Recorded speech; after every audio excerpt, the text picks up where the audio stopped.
Assalamualaikum warahmatullahi wabarakatuh dan selamat pagi, siang, atau sore. Jadi di sini kami dari kelompok PT Sahaja Studio yang beranggotakan 5 orang akan menjelaskan hasil dari kerja kami selama beberapa pekan belakangan ini. Eh, yang pertama di sini ada beberapa yang akan kami jelaskan. Yang pertama itu profil perusahaan, kemudian dilanjutkan dengan logo.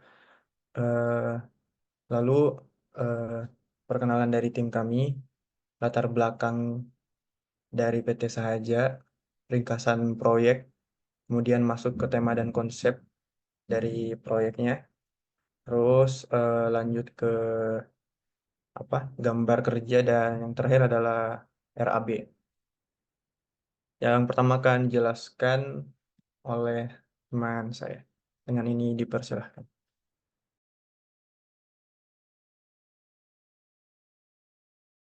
Berikut penjelasan mengenai perusahaan yang kami buat, yaitu Sahaja Studio. Sahaja Studio ini merupakan sebuah tempat yang menghasilkan karya sederhana, di mana kata sederhana ini tidak dapat dilihat dan dinilai dari satu sudut pandang saja, karena pada dasarnya sederhana itu relatif.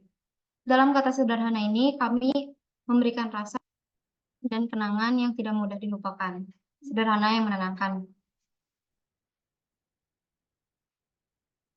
Untuk visi misinya sendiri, eh, visi kami adalah menjadi mitra terpercaya dalam menjadikan ruang yang indah dan fungsional bagi pelanggan kami dan berfokus pada kepercayaan, estetika, dan fungsionalitas ruang tanpa terlalu rumit. Untuk misinya sendiri yaitu memberikan kepuasan pada pelanggan dengan solusi desain yang unik, berdaya saing, mencerminkan keindahan, fungsi, dan kenyamanannya. Terlalu berusaha untuk mengembangkan pengetahuan dan keterampilan dalam mengikuti serta menggunakan bahan dan teknologi ramah lingkungan sehingga dapat menciptakan desain yang berkelanjutan.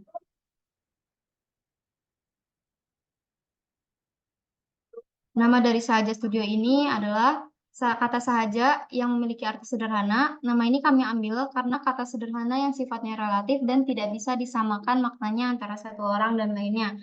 Studio itu adalah suatu ruangan di mana kami menghasilkan karya yang dikemas dengan baik sehingga memiliki makna dan tujuan dalam setiap bentuknya. Untuk logonya sendiri, kami memiliki makna dari bentuk kubus yang tidak utuh dan memiliki perbedaan di setiap sisinya, memberikan makna bahwa setiap desain ini tidak bisa dilihat hanya dari satu perspektif saja, dan setiap sisinya mempunyai ciri khas tersendiri. Kemudian dari perbedaan tersebut bisa diciptakanlah hasil yang menarik.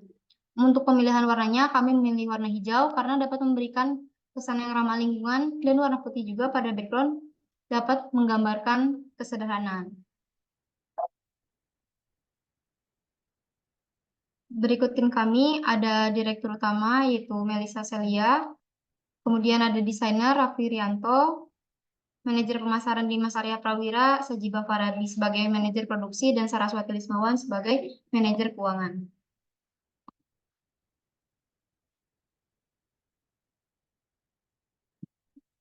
Tugas dari Oke. direktur utama ini sendiri adalah memimpin, mengoordinasi, dan mengawasi manajemen yang dijalankan sesuai dengan visi misi dan nilai perusahaan, mengawasi dan menelaah manajemen risiko, memastikan jalannya perusahaan atau tata kelola perusahaan, serta bertanggung jawab besar atas semua proses dan hasil yang terjadi di perusahaan yang dipimpin.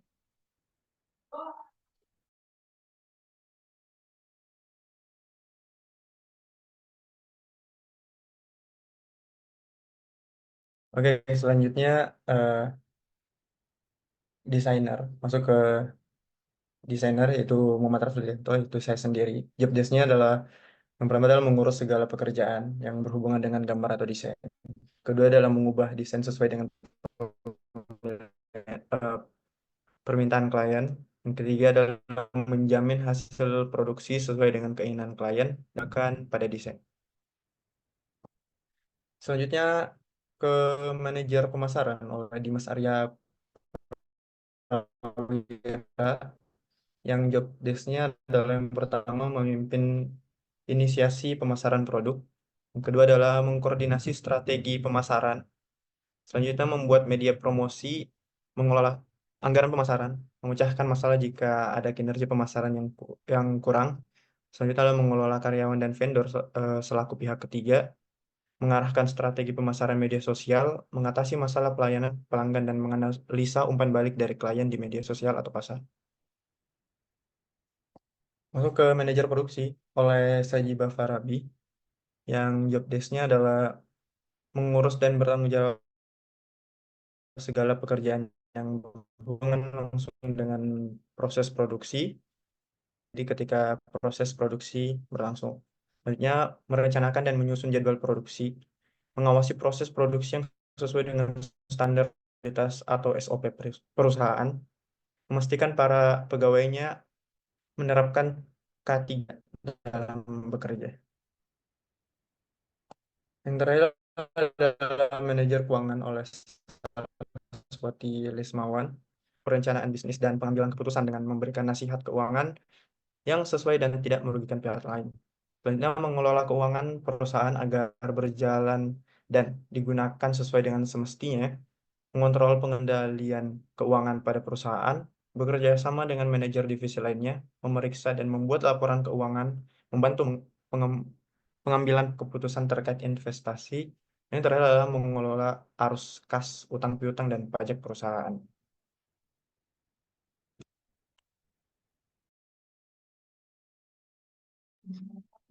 Latar belakangnya sendiri, kami Sahaja Studio menawarkan jasa desain ruang dalam yang menerapkan kenyamanan dan juga kesederhanaan, di mana kami ini berfokus pada estetika dan juga fungsionalitas ruang, sehingga mampu memberikan kepuasan dengan solusi desain yang berbeda.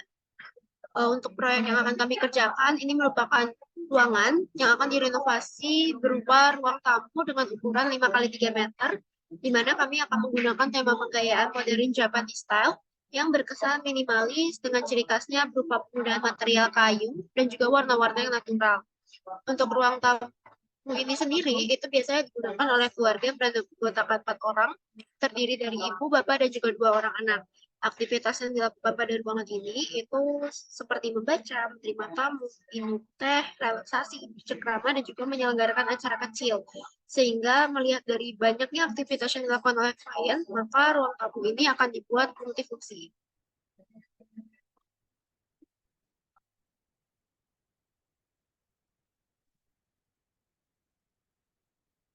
Untuk maksud dan tujuannya, kami menciptakan ruang tamu semi-private yang memungkinkan kehadiran tamu ini tidak akan mengganggu ketenangan anggota keluarga di rumah tersebut.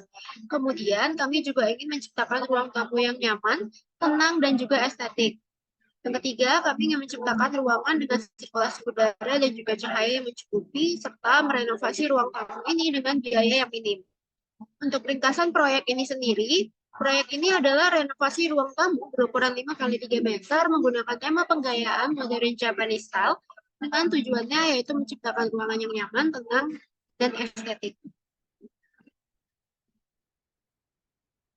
Untuk temanya sendiri, tema perancangan yang diambil adalah nature, bright, dan juga warm. Pemilihan tema penggayaan ini itu disesuaikan dengan kebutuhan pengguna akan kesukaan mereka terhadap Jepang yang kurang terfasilitasi. Selain itu, penggayaan ini itu juga sesuai dengan karakter dari penghuni yang teratur dan juga disiplin. Sedangkan untuk tema penggayaannya, kami mengangkat modern Japanese style dan rumah ini sendiri diberi nama Jaku House. Jaku dalam bahasa Jepang itu berarti ketenangan dan merupakan puncak dari sebuah harmoni, kemurnian dan juga kebersihan, serta kehangatan yang tercapai dari hidup disiplin.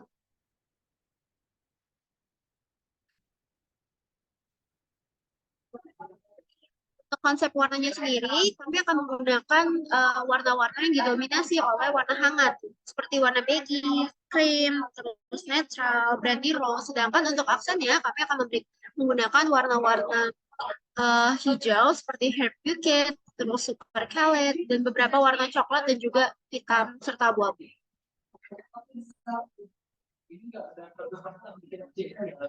Konsep materialnya sendiri, kami menggunakan gypsum sebagai material pada bagian ceilingnya. Kemudian untuk dinding belakang itu kita menggunakan stucco wall yang dipadukan dengan dinding yang dilapisi dengan HPL kayu pada bagian sisi ruangannya. Kemudian kami menggunakan parket dengan tekstur kayu oak berwarna terang pada lantai dan sebagian diletakkan pada area dinding. Next.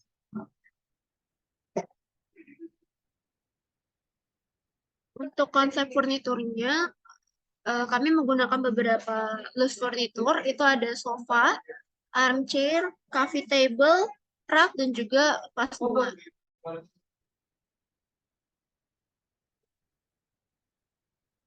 Untuk konsep pencahayaannya, kami menggunakan downlight sebagai cahaya buatan, sekaligus cahaya general pada ruangan. Kemudian untuk konsep penghawaannya menggunakan AC split sebagai penghawaan buatan.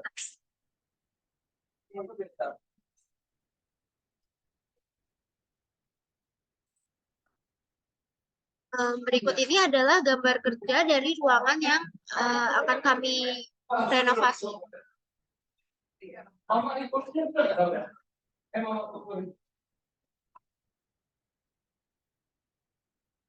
Berikut ini adalah beberapa study image yang kami ambil sebagai referensi kami untuk mendesain ruang tamu yang sedang kami kerjakan.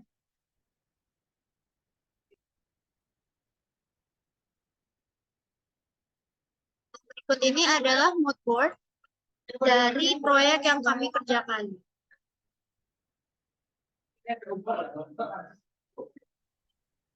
Selanjutnya adalah output dari proyek ini ada 3 poin. Yang pertama, pengembangan desain, yaitu hard copy terdiri dari 3 set ukuran A3 dan soft copy beserta file AutoCAD 2022 dan PDF. Kemudian draft rencana kerja dan persyaratan atau spesifikasi teknis terdiri dari 3 set hard copy ukuran A4 dan soft copy dalam format PDF. Poin berikutnya, DED pemborong, yaitu gambar kerja hard copy terdiri dari 2 set ukuran A1 dan soft copy gambar dalam format AutoCAD 2022. Berikutnya, jadwal penyelesaian dokumen hard copy terdiri dari 3 set ukuran A3 dan soft copy dalam format PDF.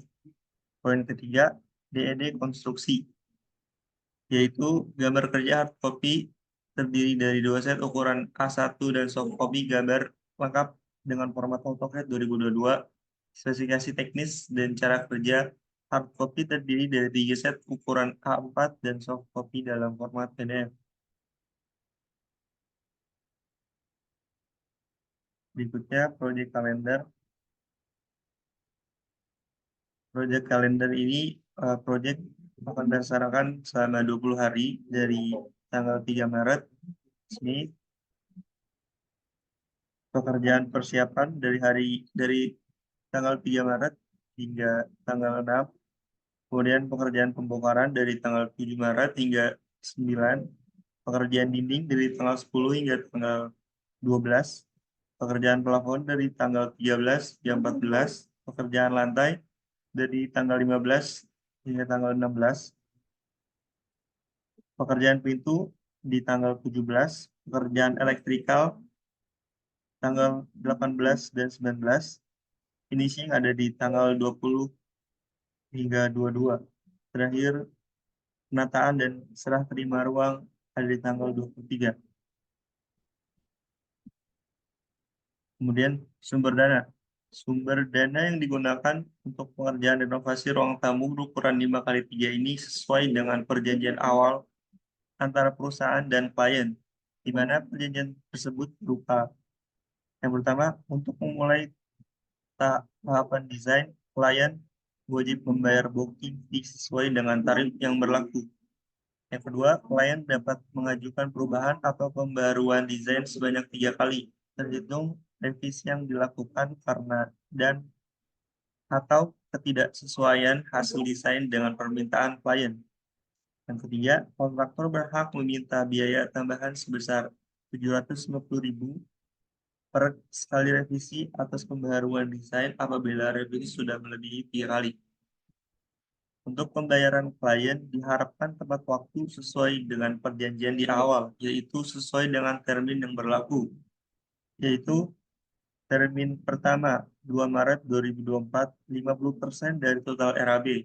Termin kedua, 13 Maret 2024, 25% dari total RAB.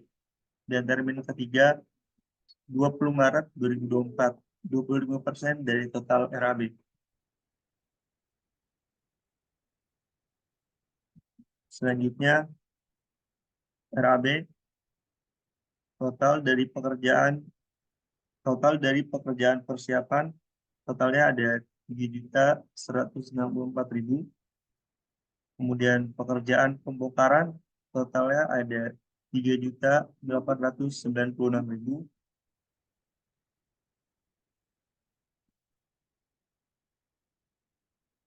Kemudian pekerjaan ruang tamu ada pekerjaan dinding bata totalnya 380.800. Pekerjaan plafon totalnya 3.547.700. Pekerjaan lantai totalnya ada 4.991.800. Kemudian ada pekerjaan pintu totalnya 765.000. Pekerjaan lighting dan elektrikal 1.755.000. Pekerjaan finishing dan pengecetan totalnya 1.561.000.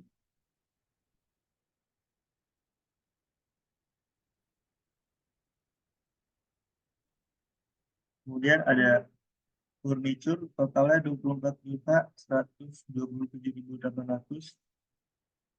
Juga ada total keseluruhan dari seluruh RAB ada 42.159.100.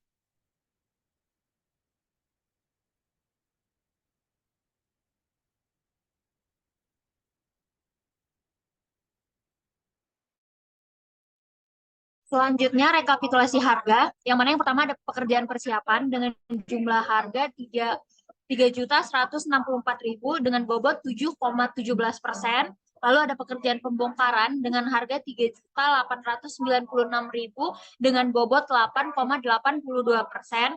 Lalu ada pekerjaan dinding bata dengan jumlah harga Rp380.800 dengan bobot 0,86%. Lalu ada pekerjaan plafon dengan harga Rp3.547.700 dengan bobot 8,03%. Lalu ada pekerjaan lantai dengan jumlah harga Rp4.961.800 dengan bobot 11,24%. Pekerjaan pintu dengan jumlah harga Rp765.000 dengan bobot 1,73%. Pekerjaan lighting dan elektrikal dengan jumlah harga Rp1.755.000 dengan bobot 3,97%. Lalu ada pekerjaan finishing dan pengecatan dengan jumlah harga Rp1.561.000 dengan bobot 3,53%.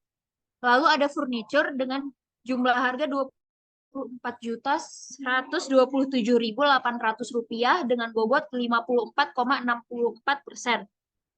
Dengan jumlah RAB total 100% di harga Rp44.159.100.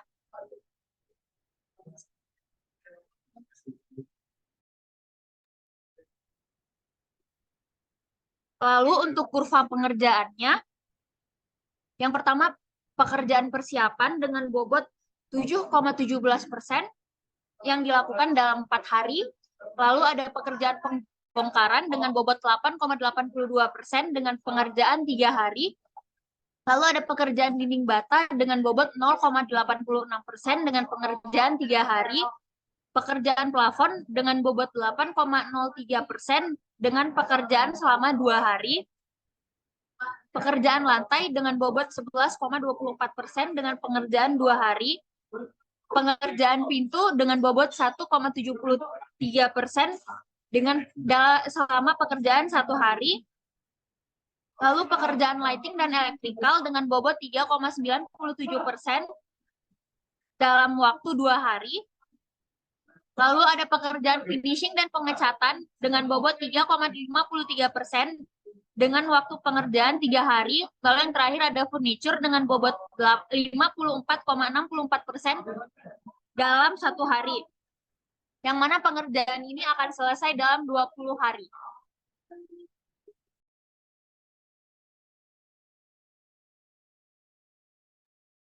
Oke, masuk ke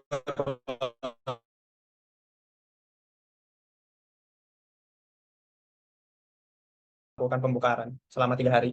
Selanjutnya pengerjaan dinding dimulai dari pemasangan bata, tahap plester hingga proses acian selama 3 hari. Lalu pemasangan plafon yang diawali dengan pengukuran ketinggian, pemasangan rangka hollow dan pemasangan gypsum board selama 2 hari. Selanjutnya adalah pemasangan lantai parket kayu yang diawali dengan pengeleman pada lantai, penyatuan parket, dan proses pelapisan lantai menggunakan varnish selama 2 hari. Kemudian pemasangan pintu dimulai dari pengukuran, lalu pemasangan rel dan daun pintu selama 1 hari. Pemasangan stop kontak, saklar dan lampu ruangan selama 2 hari. Finishing ruangan dengan pengecatan dan pembersihan ruangan selama 3 hari. Dan yang terakhir adalah penataan ruang dan serah terima hasil proyek selama sehari. Berikut adalah simulasi dari hasil kerja proyek kami, di mana dindingnya menggunakan wallpaper dengan motif kayu, kemudian lantainya menggunakan parket kayu, dinding bagian belakang menggunakan cat stuko, dan pada area langit-langit yaitu ceiling menggunakan material gypsum dengan finishing cat putih. Jadi sekian dari presentasi kami. Kurang lebihnya mau dimaafkan. Sekian, terima kasih. Assalamualaikum warahmatullahi wabarakatuh.